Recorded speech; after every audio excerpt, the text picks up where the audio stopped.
ಮಂಗಳವಾರ ಇವುಗಳನ್ನು ಮಾಡಿದರೆ ಜೀವನದಲ್ಲಿ ಸಮಸ್ಯೆಗಳೇ ಇರದು. ಮಂಗಳವಾರದಂದು ನಾವು ಮಾಡುವ ಕೆಲವೊಂದು ಕೆಲಸಗಳು ಆಂಜನೇಯ ಸ್ವಾಮಿಯ ಆಶೀರ್ವಾದದಿಂದ ನಿಮ್ಮ ಜೀವನದ ಅನೇಕ ಸಮಸ್ಯೆಗಳು ಮಾಯವಾಗುವಂತೆ ಮಾಡುತ್ತದೆ. ಮಂಗಳವಾರ ಯಾವ ಕೆಲಸ ಮಾಡಿದರೆ ಸಾಲದಿಂದ ಮುಕ್ತಿ ದೊರೆತು ಪ್ರತಿ ಕಾರ್ಯದಲ್ಲೂ ಯಶಸ್ಸು ದೊರೆಯುವುದು. ಆಂಜನೇಯನ ಅನುಗ್ರಹದಿಂದ ಈ ಸಮಸ್ಯೆಗಳೆಲ್ಲ ಮಾಯ. ಹಿಂದೂ ಧರ್ಮದಲ್ಲಿ ವಾರದ ಪ್ರತಿ ದಿನವೂ ಕೆಲವು ದೇವರು ಅಥವಾ ದೇವತೆಗಳಿಗೆ ಸಮರ್ಪಿತವಾಗಿದೆ ಮತ್ತು ಇಂದು ಮಂಗಳವಾರದಂದು ರಾಮ ಭಕ್ತ ಆಂಜನೇಯ ಸ್ವಾಮಿಯನ್ನು ಪೂಜಿಸಲಾಗುತ್ತದೆ. ಯಾವ ವ್ಯಕ್ತಿ ಆಂಜನೇಯ ಸ್ವಾಮಿಯ ಆಶೀರ್ವಾದವನ್ನು ಪಡೆದುಕೊಂಡಿರುತ್ತಾನೆಯೋ ಆ ವ್ಯಕ್ತಿಯ ಜೀವನದಲ್ಲಿ ಬರುವ ಎಲ್ಲಾ ತೊಂದರೆಗಳು ದೂರವಾಗುತ್ತವೆ ಎಂದು ಹೇಳಲಾಗುತ್ತದೆ. ಅಲ್ಲದೆ ಯಾವ ಭಯವೂ ಕಾಡುವುದಿಲ್ಲ. ಆದ್ದರಿಂದ ಆಂಜನೇಯ ಸ್ವಾಮಿಯನ್ನು ಮಂಗಳವಾರದಂದು ಪೂಜಿಸಬೇಕು. ಇದಲ್ಲದೆ ಹನುಮಾನ್ ಚಾಲೀಸವನ್ನು ಪಠಿಸುವುದು ಸಹ ಮಂಗಳಕರವೆಂದು ಪರಿಗಣಿಸಲಾಗುತ್ತದೆ. ಶಾಸ್ತ್ರದ ಪ್ರಕಾರ ಮಂಗಳವಾರದಂದು ಹನುಮಂತನ ಮುಂದೆ ಹಿಟ್ಟಿನ ದೀಪವನ್ನು ಹಚ್ಚುವುದು ಶ್ರೇಯಸ್ಕರ. ಹನುಮಂತನ ಮುಂದೆ ಹಿಟ್ಟಿನ ದೀಪವನ್ನು ಹಚ್ಚುವ ವಿಧಾನ ಮತ್ತು ಪ್ರಯೋಜನಗಳೇನು? 1. ಸಾಲದ ಮುಕ್ತಿಗಾಗಿ. ಸಾಲದ ಸುಳಿಯಲ್ಲಿ ಮುಳುಗಿ ಎಷ್ಟೇ ಪ್ರಯತ್ನ ಪಟ್ಟರೂ ಅದರಿಂದ ಮುಕ್ತಿ ಸಿಗದೇ ಇದ್ದರೆ ಮಂಗಳವಾರದಂದು ಹಿಟ್ಟಿನ ದೀಪವನ್ನು ಮಾಡಿ ಅದಕ್ಕೆ ಮಲ್ಲಿಗೆ ಎಣ್ಣೆಯನ್ನು ಸೇರಿಸಿ ಆಲದ ಮರದ ಕೆಳಗೆ ದೀಪವನ್ನು ಬೆಳಗಬೇಕು. ಈ ರೀತಿಯಾಗಿ 5 ಎಲೆಗಳ ಮೇಲೆ 5 ಹಿಟ್ಟಿನ ದೀಪಗಳನ್ನು ಬೆಳಗಿಸಿ ಮತ್ತು ಅವುಗಳನ್ನು ಆಂಜನೇಯ ಸ್ವಾಮಿಯ ಮುಂದೆ ಇರಿಸಿ.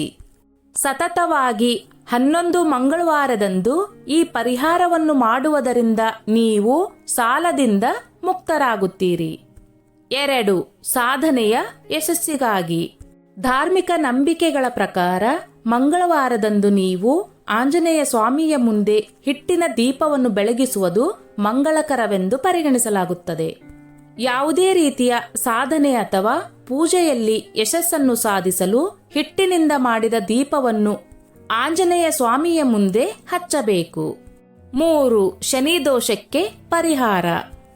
ಮಂಗಳವಾರವನ್ನು ಹೊರತುಪಡಿಸಿ ಶನಿವಾರದ ದಿನದಂದು ಕೂಡ ಆಂಜನೇಯ ಸ್ವಾಮಿಯನ್ನು ಪೂಜಿಸಬೇಕು. ಸಾಧ್ಯವಾದರೆ ನೀವು ಶನಿವಾರದ ದಿನದಂದು ಆಂಜನೇಯ ಸ್ವಾಮಿ ದೇವಸ್ಥಾನಕ್ಕೆ ಭೇಟಿ ನೀಡಬೇಕು. ಈ ದಿನ ಹನುಮಂತನ ದೇವಸ್ಥಾನಕ್ಕೆ ಹೋಗಿ ಹಿಟ್ಟಿನ ದೀಪವನ್ನು ಬೆಳಗಿಸುವುದು ಮಂಗಳಕರವಾಗಿದೆ ಮತ್ತು ಇದು ಜಾತಕದಲ್ಲಿರುವ ಶನಿ ದೋಷವನ್ನು ತೊಡೆದುಹಾಕಲು ಸಹಾಯ ಮಾಡುತ್ತದೆ. ಇಷ್ಟಾರ್ಥ ಈಡೇರಿಕೆಗಾಗಿ ಶಾಸ್ತ್ರದ ಪ್ರಕಾರ ಹಿಟ್ಟಿನಿಂದ 5 ಮುಖದ ದೀಪವನ್ನು ಮಾಡಿ ಮತ್ತು ಅದರಲ್ಲಿ ಸಾಸಿವೆ ಎಣ್ಣೆಯನ್ನು ತುಂಬಿಸಿ ಮತ್ತು ಆಂಜನೇಯ ಸ್ವಾಮಿಯ ದೇವಸ್ಥಾನದಲ್ಲಿ ಇರಿಸಿ. ಹನುಮಂತನ ಮುಂದೆ ದೀಪವನ್ನು ಇಡುವಾಗ ನಿಮ್ಮ ಮನಸ್ಸಿನಲ್ಲಿ ನಿಮ್ಮ ಇಚ್ಛೆಯನ್ನು ಹೇಳಿ. 5 ಮಂಗಳವಾರಗಳ ಕಾಲ ಈ ಪರಿಹಾರವನ್ನು ಮಾಡಿ. ಹೀಗೆ ಮಾಡುವುದರಿಂದ ನಿಮ್ಮ ಇಷ್ಟಾರ್ಥ ನೆರವೇರುತ್ತದೆ ಮತ್ತು ಋಣಾತ್ಮಕ ಪರಿಣಾಮಗಳಿಂದಲೂ ಮುಕ್ತಿ ಸಿಗುತ್ತದೆ. ಇದು ನಿಮಗೆ ಮಂಗಳಕರ. ಮಂಗಳವಾರ ಹನುಮಂತನ ಮುಂದೆ ಹಿಟ್ಟಿನ ದೀಪವನ್ನು ಹಚ್ಚಿದ ನಂತರ ಅಲ್ಲಿ ಕುಳಿತು ಹನುಮಾನ್ ಚಾಲೀಸವನ್ನು ಪಠಿಸಿ. ಇದನ್ನು ಮಾಡುವುದು ಅತ್ಯಂತ ಮಂಗಳಕರ ಮತ್ತು ಫಲಪ್ರದವೆಂದು ಪರಿಗಣಿಸಲಾಗಿದೆ. ಸ್ನೇಹಿತರೆ, ಈ ನನ್ನ ಮಾಹಿತಿ ನಿಮಗೆ ಇಷ್ಟವಾಗಿದ್ದಲ್ಲಿ ದಯವಿಟ್ಟು ಶೇರ್ ಮಾಡಿ, ಲೈಕ್ ಮಾಡಿ ಮತ್ತು ಸಬ್ಸ್ಕ್ರೈಬ್ ಮಾಡಿ.